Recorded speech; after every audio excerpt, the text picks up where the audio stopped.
E aí, pessoal, sejam bem-vindos a mais um Livrocast. Let's zoom. Hoje a gente vai se aventurar no universo que, convenhamos, é essencial para todos nós, né? O sono. É verdade. E para me guiar nessa jornada, tenho a companhia da Nicole. Oi, gente, tudo bem? Para desvendar todos os segredos do sono, a gente vai se basear no livro Por que Nós Dormimos, do neurocientista Matthew Walker. Que livro é? Aliás, já deixa a dica da leitura, porque o Walker escreve de uma forma super acessível, sabe? Isso é aquele monte de termos técnicos que a gente não entende. Verdade. Ele consegue explicar a ciência do sono de um jeito que qualquer pessoa consegue entender e se conectar com o tema. É isso aí. Isso aí é mistério, né? O livro é dividido em 4 partes, tá? A primeira parte explora os fundamentos do sono, sabe? Aquelas informações básicas sobre as diferentes fases do sono, como ele funciona. Uhum. A segunda parte a gente mergulha no impacto da privação do sono. Aham. E aí a gente vai ver como a falta de sono afeta a nossa saúde física e mental. A terceira parte decifra a ciência dos sonhos, né? Explorando o que acontece no nosso cérebro enquanto a gente sonha. É fascinante. E por fim, a quarta parte apresenta soluções para dormir melhor, Boa. com dicas práticas para a gente melhorar a qualidade do nosso sono. Uma coisa que me chamou a atenção logo no início do livro é a comparação que o Walker faz. Ele diz que o sono é como um canivete suíço para nossa saúde e bem-estar. Interessante, né? E aí, o que te surpreendeu mais sobre os benefícios do sono? Olha, Nico, tem tanta coisa interessante nesse livro que fica até difícil de escolher, mas um dos pontos que mais me impactou foi a importância do sono para o aprendizado e a consolidação da memória. Hum, O Walker explica que, enquanto a gente dorme, o nosso cérebro organiza as informações que a gente recebe durante o dia, fortalecendo as conexões importantes, descartando o que não é relevante. É como se o sono fizesse uma faxina mental, sabe? uma faxina mental. Tipo isso. E ele até usa uma analogia interessante, né? Comparando esse processo a um escultor que molda a argila. Durante o sono, principalmente na fase REM, o cérebro esculpe a nossa memória, refinando as informações e consolidando o aprendizado. E por falar em neném, é importante a gente explicar que essa é uma das fases do sono, caracterizada por ondas cerebrais mais lentas e um estado de relaxamento profundo. É nessa fase que acontece a maior parte dessa poda neural que a gente estava falando. Entendi. É como se o sono preparasse o nosso cérebro para o sucesso. Faz sentido. Estudos mostram que pessoas que dormem bem antes de um teste ou de uma apresentação importante têm um desempenho muito melhor. Isso porque o sono ajuda a fortalecer as conexões neurais, tornando a informação mais acessível na hora de recuperar a memória. Exato. E a privação do sono, por outro lado, prejudica não só a memória, mas também a nossa capacidade de concentração, de tomar decisões e de regular as emoções. Falando em emoções, o livro traz um estudo que me deixou de queixo caído. Ele mostra que a falta de sono deixa a amígdala, que é a área do cérebro responsável pelas emoções, super reativa.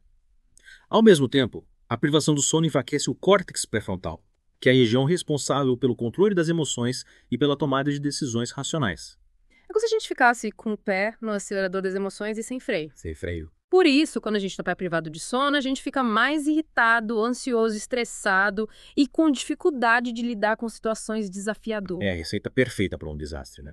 O Walker chega a comparar dirigir depois de 19 horas acordado a dirigir alcoolizado. E não é exagero. A privação de sono afeta nosso tempo de reação, a coordenação motora e a capacidade de julgamento. Tornando a direção extremamente perigosa tanto para o motorista quanto para as outras pessoas no trânsito. E os perigos da privação do sono vão muito além das emoções e da direção, né? O livro mostra como a falta de sono está diretamente relacionada a uma série de problemas de saúde. Com certeza. A privação de sono aumenta o risco de doenças cardiovasculares, diabetes e obesidade, enfraquece o sistema imunológico e até aumenta o risco de desenvolver certos tipos de câncer. E o mais assustador é que a gente está falando de um problema que afeta grande parte da população, né? Segundo o livro, cerca de 1/3 dos adultos não dorme o suficiente. E essa falta de sono crônica tem um impacto enorme na nossa saúde individual e, consequentemente, na saúde pública. É como se a gente estivesse vivendo numa epidemia silenciosa de privação de sono. E o mais triste é que, muitas vezes, a gente não se dá conta do quanto a falta de sono está nos prejudicando. A gente normaliza a exaustão, a irritabilidade, a dificuldade de concentração e acha que isso faz parte da vida moderna. É verdade. Mas não precisa ser assim, né? Não, de jeito nenhum. O sono é um direito básico essencial para a nossa saúde e bem-estar. E o livro do Walker nos mostra que a gente pode sim ter uma relação mais saudável com o sono. É isso aí. Fazendo algumas mudanças nos nossos hábitos e buscando ajuda profissional quando necessário. Exatamente. E por falar em ajuda profissional, o Walker explora no livro uma série de transtornos do sono, como a insônia, a apneia do sono, a síndrome das caras inquietas e até a terrível insônia familiar-fatal, Nossa senhora. que felizmente é bem rara. Ainda bem, que medo. É importante a gente entender que os transtornos do sono são condições médicas sérias que precisam ser diagnosticadas e tratadas por um especialista. A automedicação ou a negligência em relação a esses problemas podem ter consequências graves para a saúde. Com certeza. Mas calma, gente. Nem tudo é notícia ruim. O livro também nos leva para um passeio pelo fascinante mundo dos sonhos. Que bom. E que passeio incrível, né? O Walker fala sobre as diferentes fases do sono e como os sonhos se manifestam em cada uma delas, explorando as teorias sobre a função dos sonhos e o que a ciência já descobriu sobre esse universo onírico. É fascinante, né? Ele até fala sobre o uso da tecnologia para, como posso dizer, espiar o cérebro das pessoas enquanto elas sonham. Espiar.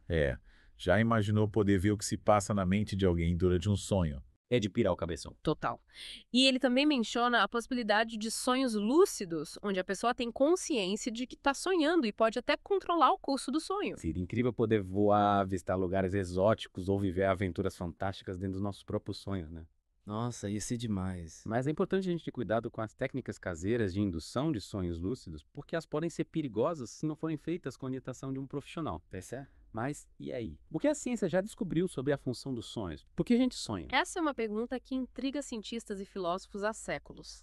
E o Walker explora diferentes teorias no livro. Uma delas sugere que os sonhos, principalmente aqueles da fase REM, ajudam a processar e regular as nossas emoções. É como se o cérebro aproveitasse o período do sono para digerir as experiências do dia, separando o conteúdo emocional da informação factual. Então seria como se os sonhos fossem uma forma de terapia noturna, né? Exatamente. E Walker cita estudos que mostram que pessoas que são privadas de sono REM têm mais dificuldade em lidar com situações estressantes e emoções negativas. É como se a gente precisasse sonhar para manter nosso equilíbrio emocional. E tem outra teoria que me fascinou. A de que com os sonhos podem estimular a criatividade. Verdade. O Walker cita vários exemplos de artistas, cientistas e inventores que tiveram insights e ideias geniais durante os sonhos. O Dmitry Mendeleev, por exemplo, que criou a tabela periódica dos elementos, disse que a ideia lhe veio em um sonho. Nossa. E o Paul McCartney, dos Beatles, também contou que a melodia da música Yesterday surgiu em um sonho. Incrível, né? Que demais! É como se nosso cérebro, livre das amarras da lógica e da razão, pudesse explorar novas possibilidades e fazer conexões inusitadas durante os sonhos, abrindo caminho para a criatividade e a inovação. Totalmente. E o Walker ainda explora a influência da sociedade moderna no nosso sono, né? Pois é.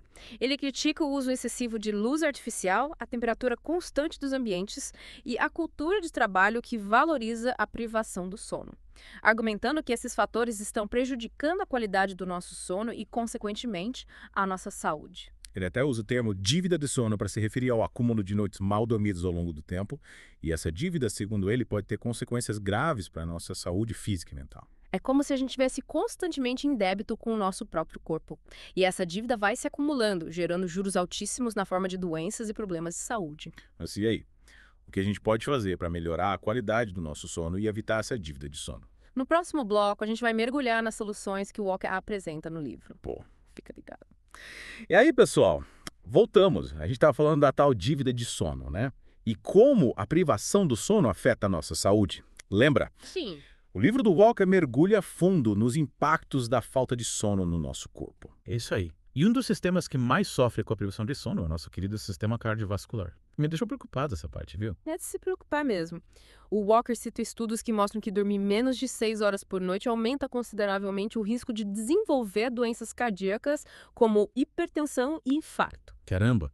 E o que mais me assustou é que esse risco continua alto, mesmo quando outros fatores de risco, como tabagismo e obesidade, são considerados. Ou seja, a falta de sono por si só já é um fator de risco independente para problemas cardíacos. Exatamente. E sabe por que isso acontece? O livro explica que a privação de sono leva ao aumento da pressão arterial, da frequência cardíaca e dos níveis de cortisol, o hormônio do estresse. Então é como se o nosso corpo estivesse em constante estado de alerta quando a gente não dorme o suficiente, né? Isso mesmo. E esse estado de alerta crônico sobrecarrega o coração e os vasos sanguíneos, aumentando o risco de danos a longo prazo. E a gente não pode esquecer dos impactos da privação de sono no nosso metabolismo, né? Verdade. Dormir mal desregula a produção de hormônios importantes, como a lectina e a grelina, que controlam a fome e a saciedade. E qual é o resultado? Aumento do apetite, principalmente por alimentos ricos em gordura e açúcar. É a receita perfeita para o ganho de peso e a obesidade. E o Walker cita um estudo da Universidade de Chicago que acompanhou quase 500 adultos saudáveis e descobriu que aqueles que dormiam menos de 6 horas por noite tinham um risco muito maior de desenvolver calcificação nas artérias, que é um sinal precoce de doença cardiovascular. É mais uma prova de como a falta de sono está detonando o nosso sistema cardiovascular. E o mais preocupante é que essa relação entre privação de sono e obesidade já é observada em crianças. Puxa vida! Quer dizer que a falta de sono na infância pode ter consequências sérias lá na frente na vida adulta. Exatamente. Crianças que dormem menos têm muito mais chances de se tornarem obesas na vida adulta. É um problema que começa cedo e pode ter repercussões sérias a longo prazo. E o Walker ainda desmonta aquele mito de que comer mais quando você está privado de sono é só uma forma de compensar o gasto calórico. Ele mostra que a diferença no gasto energético entre dormir bem e dormir mal é mínima, ou seja, não justifica o aumento do apetite. O que acontece é que a privação de sono bagunça os nossos hormônios, levando a uma maior vontade de comer, principalmente alimentos processados e ricos em açúcar. Falando em bagunça, o Walker também explora como a falta de sono afeta o nosso sistema imunológico. E não é brincadeira.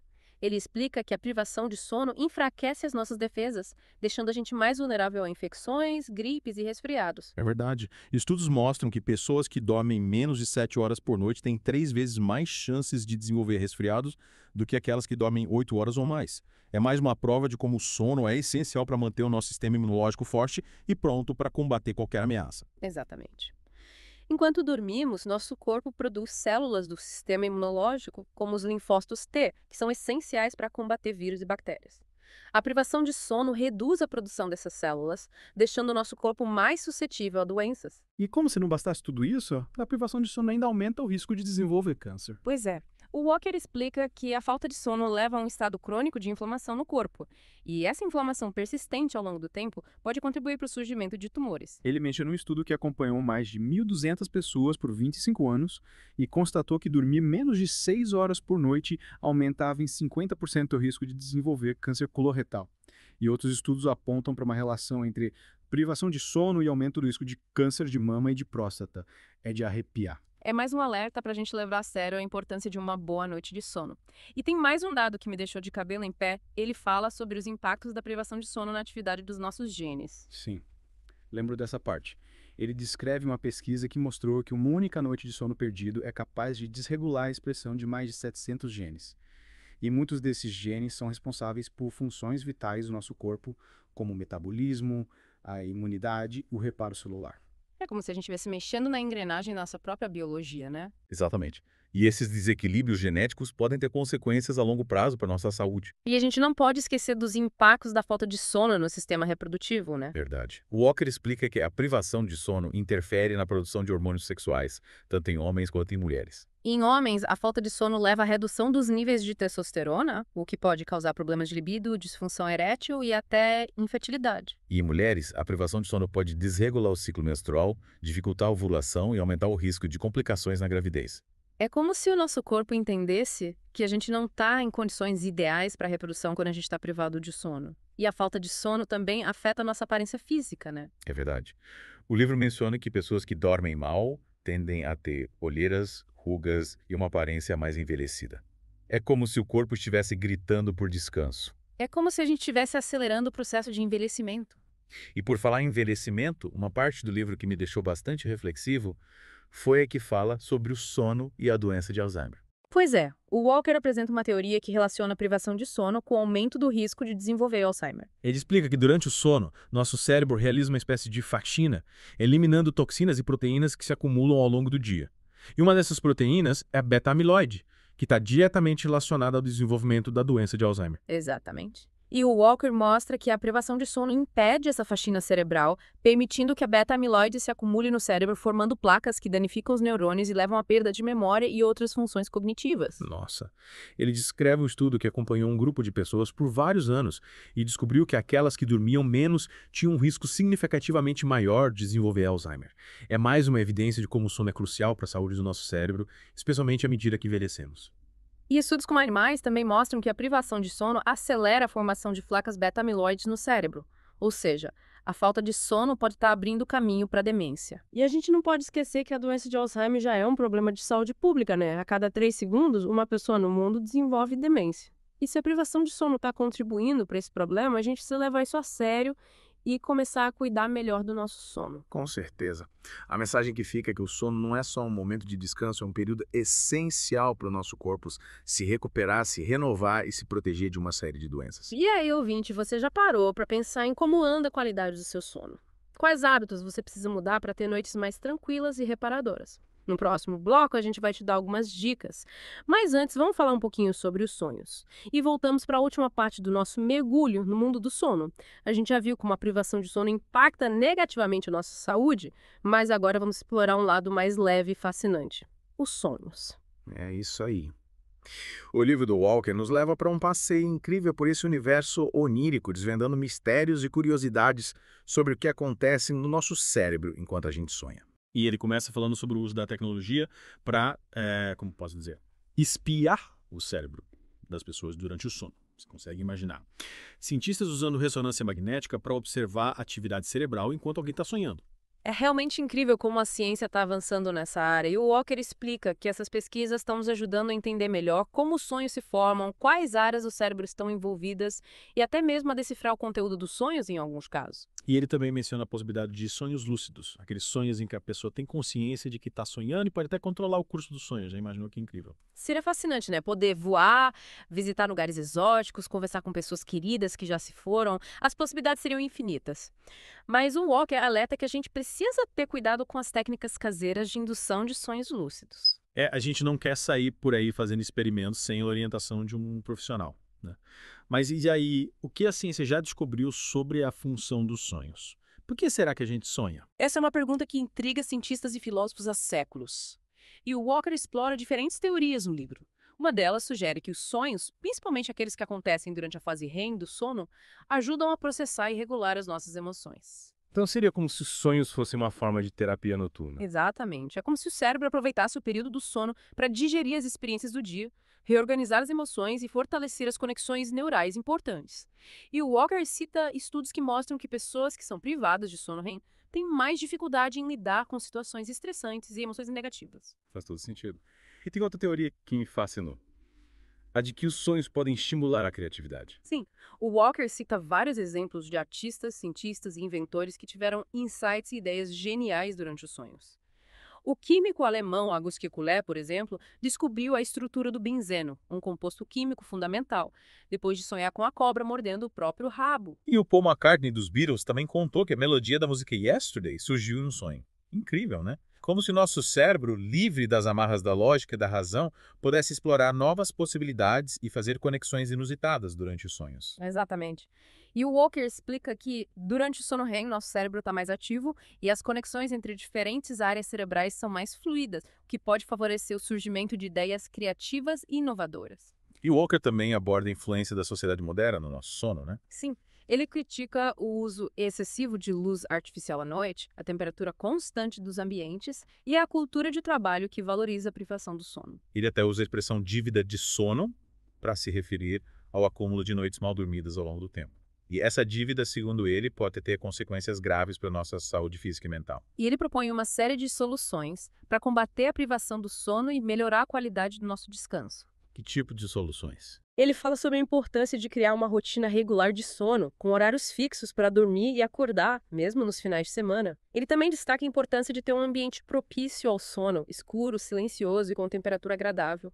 E ele recomenda evitar o uso de telas, celular, computador, televisão, pelo menos 1 hora antes de dormir. E ele fala sobre a terapia com luz, né? Sim, a terapia com luz ou fototerapia pode ser útil para regular nosso relógio biológico, principalmente para quem tem dificuldade em dormir ou acordar nos horários desejados. Ele também defende a criação de políticas públicas que promovam a educação sobre o sono e a conscientização sobre a importância de dormir bem, né? Com certeza. Ele acredita que a gente precisa mudar a cultura de valorização da privação do sono e reconhecer o sono como um pilar fundamental para a saúde e bem-estar. E ele nos convida a repensar a forma como a gente lida com o sono em diversos âmbitos da sociedade, desde as escolas até os locais de trabalho. O sono realmente é essencial para uma vida mais saudável, produtiva e feliz, né? A gente viu ao longo desse mergulho no livro Por que Nós Dormimos, do Matthew Walker, como o sono impacta praticamente todos os aspectos da nossa vida, desde as funções básicas do nosso corpo até as nossas emoções, pensamentos e comportamentos. E aí, ouvinte, fica o convite para você também se aprofundar nesse tema e colocar em prática as dicas do Walker para ter noites mais tranquilas e reparadoras. Durma bem e até a próxima.